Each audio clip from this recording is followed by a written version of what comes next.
Bueno, hoy tenemos un programa con hartas cosas, pero vamos a hablar de la ley TEA, algo muy importante, ¿cierto? Que ha hecho un cambio eh, muy necesario para la gente, los niños y el espectro autista, la verdad que son niños y adultos.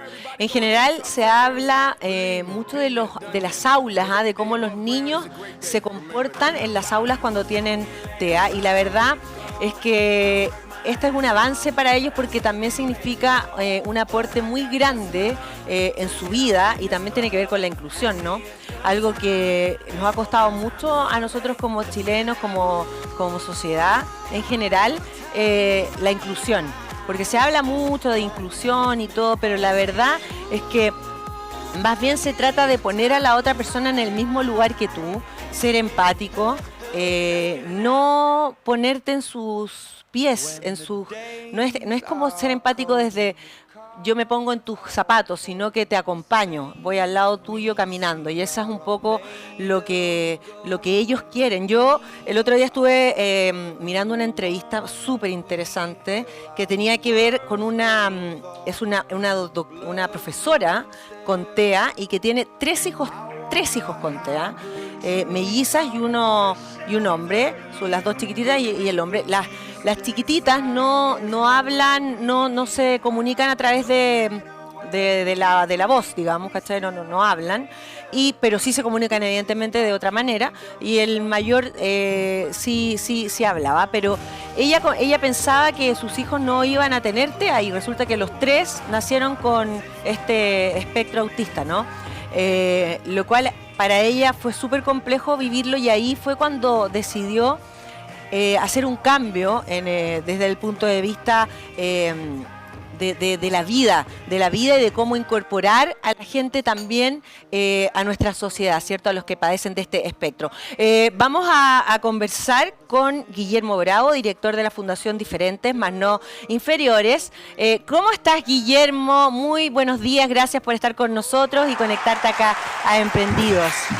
Hola, ¿cómo estás? Bien, acá estamos trabajando con los niños, realizando distintas actividades en marco también de este mes, que es el mes del autismo, que es el que se viene. Sí, Guillermo, muy importante la ley TEA, y nos encantaría que nos contaras básicamente de qué se trata y qué es lo que usted siente que logran con esta ley. Bueno, la ley TEA en específico viene a garantizar derechos fundamentales de las familias y de los niños. Aborda desde la educación, la salud, lo laboral y también algo súper importante que estaba muy atrás mano, que era el derecho de los cuidadores. La ley TEA viene a cubrir un vacío que se tenía desde hace mucho tiempo. Es una ley que se viene peleando por las instituciones de la sociedad civil de autismo de hace ya muchos años, que fue modificada en este proceso, pero que hoy ya está promulgada y ya es parte de nuestro país, y ya empiezan a ver quizás los primeros beneficios de esta ley, quizás en las áreas más importantes, que son la salud, la educación, y hoy día específicamente algo que está muy en boga, el tema del trabajo, de los permisos para los padres en el caso de una emergencia. Sí, eso, en ese punto me quería detener y preguntarte a qué se refiere con estos permisos especiales que pueden tener los padres con niños con TEA. Ya, la ley indica que efectivamente los padres de niños debidamente diagnosticados, que están dentro del espectro autista, tienen la posibilidad de solicitar permisos, los cuales van a ser con goce de sueldo, o sea, son permisos laborales, para poder ir a atender alguna emergencia de uno de sus hijos, ¿ya? Y esto tiene que ver mucho con que efectivamente los padres suelen o tienen la tendencia a los colegios o a alguna institución de inmediatamente llamar a los padres para que vayan a sacar a sus hijos del colegio porque no están bien, o porque están en una crisis, o porque no tienen herramientas las instituciones. Sí. Entonces, esto es algo que cotidianamente los padres asumían en sus trabajos de, por ejemplo, me llamaron del colegio, tengo que ir a buscar a mi hijo a las 9 de la mañana. Y entraba a las 8 y a las 9 ya tenía que ir a retirarlo Entonces, o la madre o el padre no trabajaban para estar atento al hijo, o pedían un permiso y era descontado. Bueno, ahora con esta ley, el niño debidamente diagnosticado, que esa es como la letra chica. La letra chica, Sí. Va a decir que tienen que ir pueden tener permiso para ir a buscarlo. Ahora, ¿dónde está el tema acá? ¿A qué nos referimos con debidamente diagnosticado? Sí.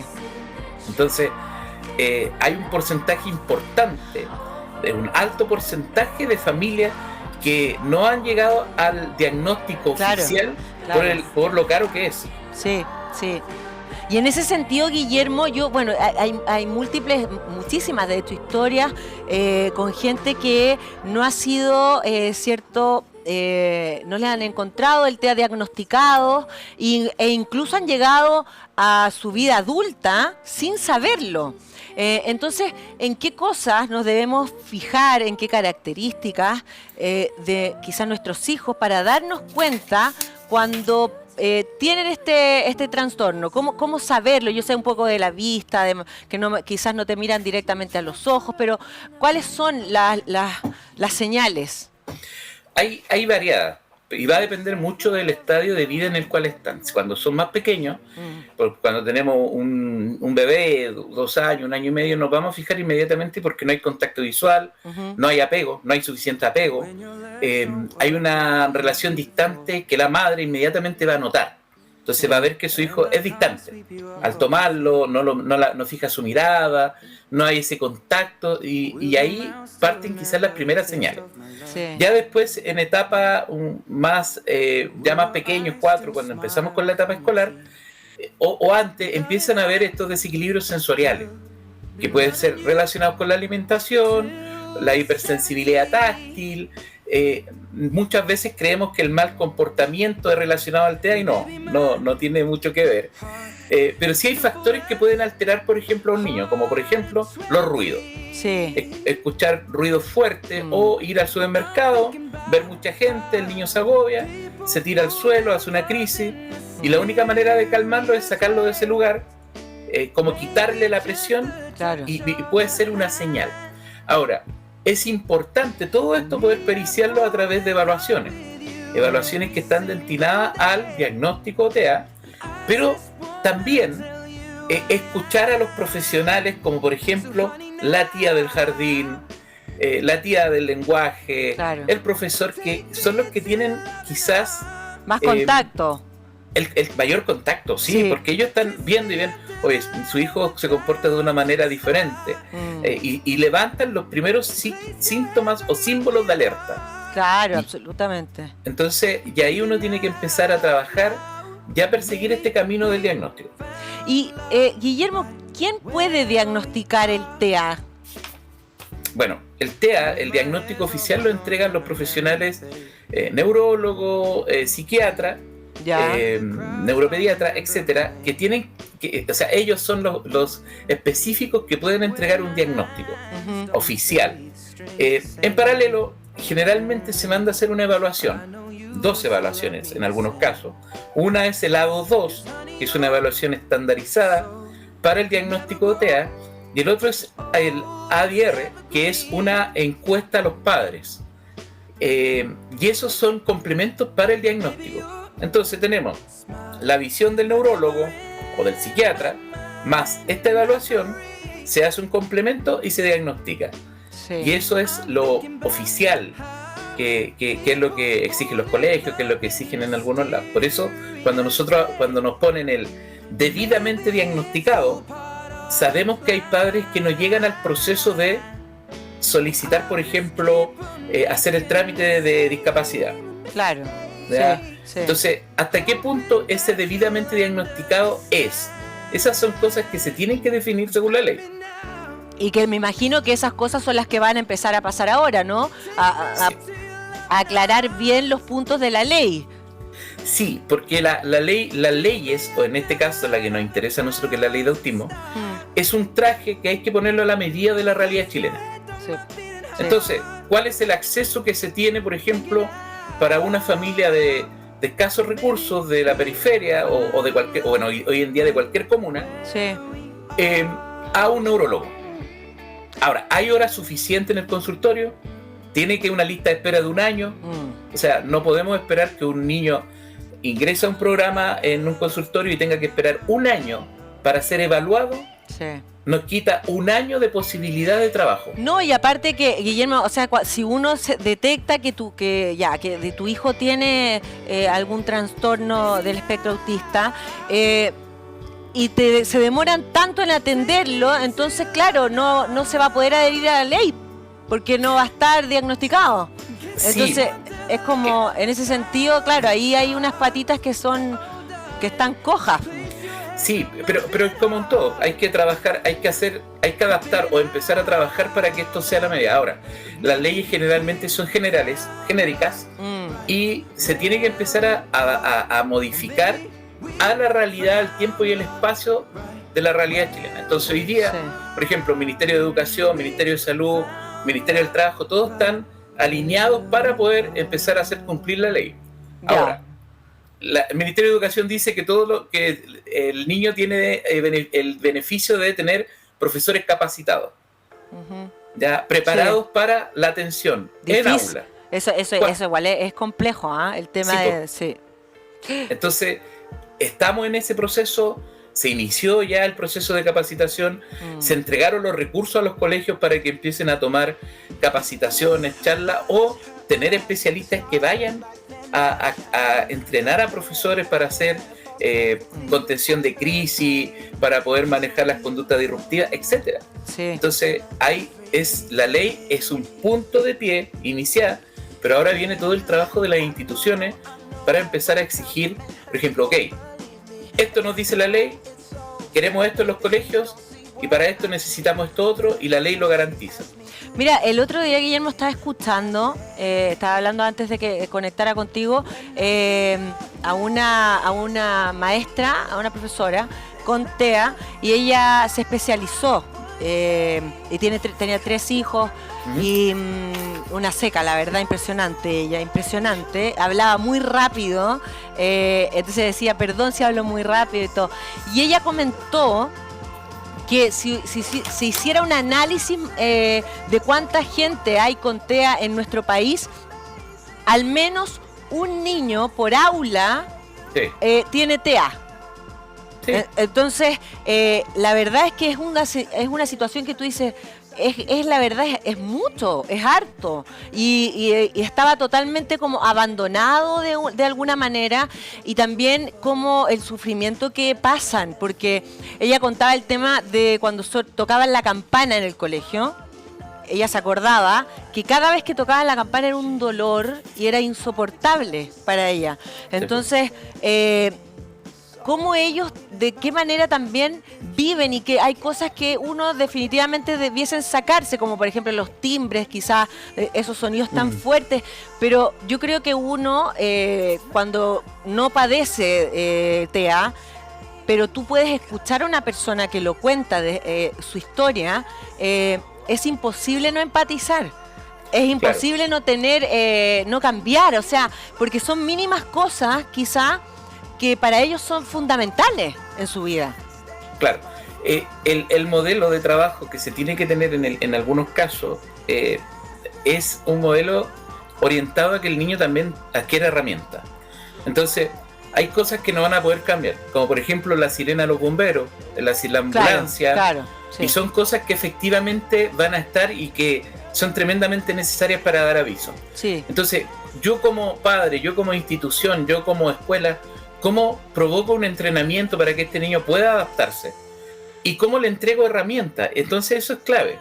Mira, ayer me tocó entrevistar a un niño que está saliendo de los colegios por bullying, y me decía, yo me aburrí, un niño de octavo me decía, yo me aburrí de tener miedo en el metro y de escuchar el ruido.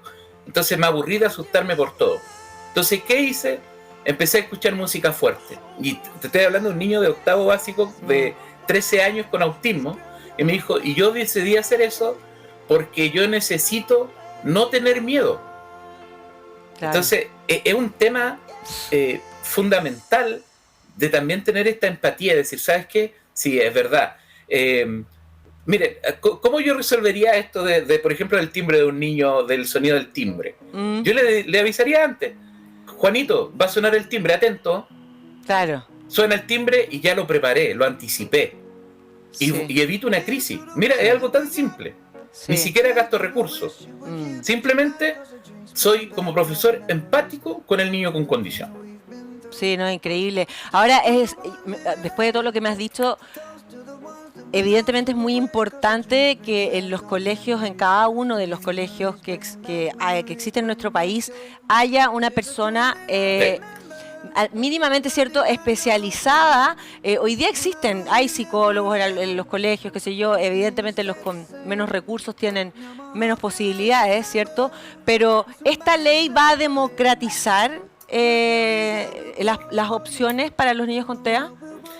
Sí, en cierta manera, va a garantizar el acceso a la educación, pero y va a pedir y va a también garantizar que existan especialistas. En la práctica, tiene que empezar a hacer ya, o sea, los colegios están obligados a recibir a un niño con TEA, no ponerle trabas. Claro. Ahora, yo como padre estoy dispuesto a mandar a mi hijo a un colegio que no me ha presentado ningún programa de trabajo, por ejemplo. No. ¿Qué va a hacer con él cuando tenga una crisis? Claro. ¿Qué va a hacer con él?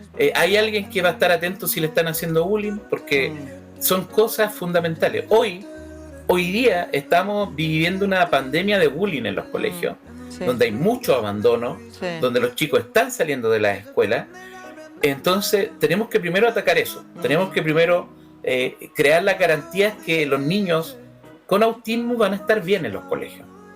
Claro, claro, yo creo que lo conversamos también antes nosotros también, ese tema que, claro, estamos en una sociedad muy complicada, con mucho bullying, con mucho maltrato, con mucha falta de amor, entonces hay muchos niños en general pasándolo mal, entonces hay que hacerse cargo de ellos y también del espectro autista. O sea, la verdad es que tenemos como sociedad, estamos con una deuda muy grande, a partir de lo que del amor, de protegernos, de cuidarnos, del respeto. En ese sentido hay que avanzar por ese camino, por el camino de que todos empecemos a respetarnos, ¿no? Porque finalmente no tiene que ver tanto con que con el maltrato, porque si una persona maltrata a un niño con TEA, va a maltratar a cualquiera. Exacto. Entonces es una cosa que va dentro de los. Entonces hay que fijarnos los padres qué estamos dándole a nuestros hijos, qué herramientas le estamos dando a nuestros hijos. Es una garantía que se tiene que dar a cualquier niño, el hecho de poder asistir a una escuela y no ser víctima de bullying, tanto de los alumnos como de los profesores. Yo creo que con esas bases podemos empezar a integrarnos, a integrar a la familia, porque es fundamental esto, y es fundamental el trabajo cooperativo, el trabajo colaborativo entre familias y escuelas. Entonces, sí, la ley de autismo, bien, maravillosa, es un punto a pie que es tremendamente necesario en nuestro país, que todo funciona con leyes, que tiene que funcionar con leyes, porque si no está en la ley no se respeta. Entonces necesitamos hoy día que las instituciones empiecen a dar aviso de las situaciones que no se están cumpliendo para ir generando las mejoras. A través del Ministerio de Educación, a través del Ministerio de Salud, a través del Ministerio del Trabajo. Entonces, todo. Yo invito a las familias a leer la ley de autismo, a revisar, a asistir a jornadas donde se hable de ella, para poder tener esta herramienta a mano para los derechos de nuestros hijos. Sí, y sabes que, Guillermo, también qué importante es como normalizar es que sea una conversación diaria, que en los colegios también se hable del TEA, que los niños desde pequeños estén impregnados de esa información y entendamos que somos todos diversos, o sea, que cada ser humano es uno único e irrepetible y somos distintos. Entonces, en ese sentido, también como desde las bases hablar como con más naturalidad del tema, porque no tiene nada de antinatura. De hecho, la cantidad de personas con TEA es impresionante. Entonces, para facilitar las cosas, se debe normalizar también la conversación de eso. Exacto. Se tiene que empezar a tocar este tema, a no ser una carga, no ser como algo que más trabajo, sino que más bien una solución a varias circunstancias. pero bien como te lo explicaba recién, a veces son gestos, son cosas muy pequeñas. Son cambios de actitudes, cambios de mirada, anticipación, y que van a marcar un antes y un después. Entonces, no estamos hablando de que métanle un columpio a la sala, pónganle esto, no, estamos hablando de, mira, por ejemplo, que pónganle pelotas de tenis a la silla, y eso reduce el ruido en un 80%. Y eso le va a ser útil a todos, hasta al profesor que no le gusta el ruido. Claro, en el fondo le mejoras la calidad de vida a todos. Haciendo pequeños cambios, sí, eso es importantísimo. Ahora, en general, hablamos siempre, cuando tenemos este tipo de conversaciones, del TEA y todo, como de la parte como compleja, ¿cierto? De cómo tenemos que ser... Sí. ¿cierto? Hablemos de la parte buena. Porque sí. Hay una parte que es muy bella y hermosa. A mí, yo creo que estamos todos... Se está haciendo también mucho más normal, porque también es real que el mismo Netflix, las plataformas, están haciendo series con protagonistas con gente con TEA, y que son historias maravillosas, impresionantes, que uno llora de principio a fin de la emoción de las personas con TEA. Tienen cosas que son magníficas, como el sentido de la verdad, lo concretos que son. Entonces hay como un mundo ahí que también sería maravilloso resaltarlo. Sí, de hecho, lo que pasa es que generalmente, bueno, cuando se habla de TEA se habla de lo negativo, pues de lo difícil. Sí. Pero por ejemplo, yo soy padre de 3 niños con TEA, y cada uno vive un mundo distinto, una realidad distinta. Tienen problemas de sociabilización, de poder comunicarse, de conversar con otros niños. Pero, por ejemplo, entre ellos son súper aclanados, son amigos, son inseparables, tienen un humor muy diferente, son muy creativos. Entonces, y aparte la capacidad de absorber información es impresionante. Y de retener información y datos específicos es impresionante. Yo siento que el diagnóstico no nos hace diferentes, sino que resalta cualidades. Y así como los niños neurotípicos que no tienen diagnóstico tienen capacidades también unos con otros muy diferentes, en el mundo del TEA es lo mismo. Sí. Sin embargo, es importante poder, como padres, como familias, como institución, como país, poder apoyar estos procesos, validar el sentido de aprendizaje, validar el que, oye, no estáis locos, estáis bien, o no eres raro, eres diferente, no es malo ser diferente, al contrario, sí. Te hace ser único, como cada niño es único. Bueno, o sea, de hecho, Guillermo, la palabra un poco, hasta cuesta decirla, ¿cierto? Trastorno, es más rápido decir TEA, pero claro, también te pone yo, por ejemplo, yo que estoy del otro lado, y yo al decir TEA o trastorno que tus hijos tienen, yo siento que estoy haciendo una diferencia que no me gusta decirla, ¿se entiende? Entonces también el otro entra en la palabra trastorno ya tiene un peso que es denso. Entonces también las palabras constituyen ciertas creencias. Entonces también desde ese punto de vista creo que hay que romper también esos mitos. Claro, lo que pasa es que, bueno, las palabras construyen realidades, pero acá el punto en específico está que, claro, bueno, trastorno es el término oficial que tiene a través del DSM-5, lo denomina como un trastorno de espectro autista.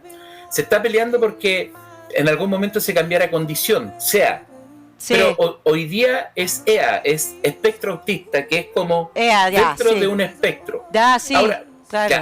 Ahora, esto marca la diferencia solo en el lenguaje, pero externamente, claro, un trastorno viene a decir, claro, un trastorno se relaciona con una enfermedad, no más que una condición.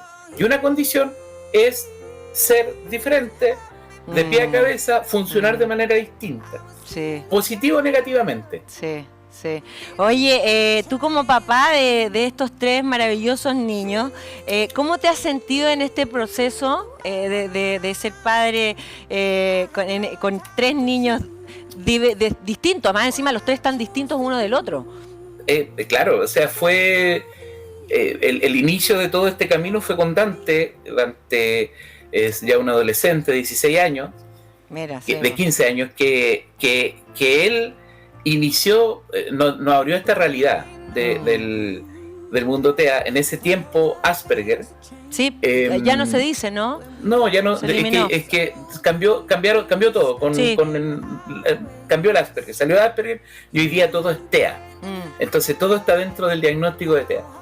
Y ahí fue un camino inicio que tiene que ver con el poder nosotros primero reconciliarnos con nuestras propias diferencias.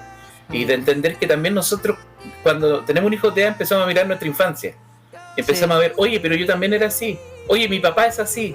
Oye, el abuelo es así. Sí. Entonces empiezas a darte cuenta que siempre estuvo presente, pero no existía la sensibilidad. Cuando uno es padre de un niño con TEA, se activa un músculo diferente, que tiene que ver con la empatía y la sensibilidad hacia el diagnóstico. Sí. Y no, pues ha sido un camino, una aventura, un proceso distinto, el poder entender cosas que uno no entendía y el poder validar o apreciar cosas simples, como por ejemplo que tu hijo aprenda a andar en metro. Claro, claro. Que son cosas que los padres no valoran cuando tienen un hijo que no está dentro del espectro, porque creen que va a pasar. Pero cuando tú tienes un hijo con TEA, el hecho de que él salga de su casa y vaya en metro ya es un triunfo tremendo.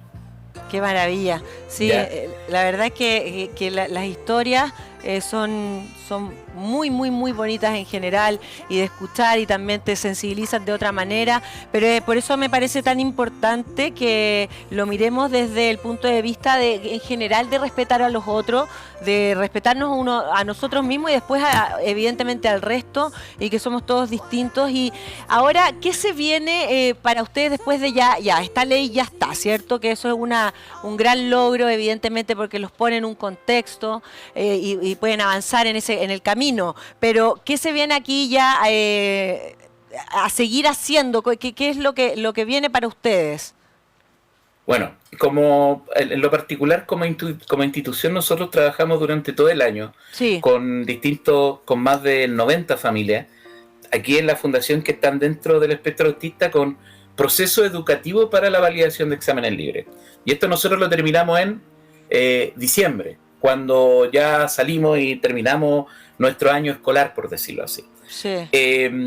Este mes se nos viene todo lo que es el mes del autismo, donde vamos a tener distintas actividades, y por parte de nosotros, y esto quería contarles que este mes, en el mes de abril, nosotros iniciamos el 29-30, vamos a hacer un seminario abierto, gratuito, que va a hablar de la condición y también va a entregar herramientas para el manejo y el trabajo. Entonces, se vienen varias cosas como institución. En cuanto a lo general, en sí, queremos seguir avanzando en mejorar las condiciones de los niños en los colegios, mejorando el acceso a la salud, y que se siga poniendo o que se sigan apareciendo instituciones que tengan especialistas a costos arancelados y que sean accesibles para la familia. Sí, sí. Eso es fundamental. Sí, es fundamental. Y una pregunta que se me acaba de ocurrir, pero ¿el TEA no está dentro del GES? ¿No pertenece a...? Y creo que dentro del proyecto de ley va a incorporarlo. Mira, ahí sería fantástico. Porque se están hablando de incorporar algunas prestaciones de salud. Ya. Hasta hace un tiempo estaba incorporado fonoaudiología. Pero, por ejemplo, la realidad de muchos fonos de poder cobrar a través de lo que es FONASA era un tema muy complejo. Uh-huh. Entonces, también el poder mejorar todo el acceso de los mismos profesionales para poder cobrar con aranceles sería también bueno.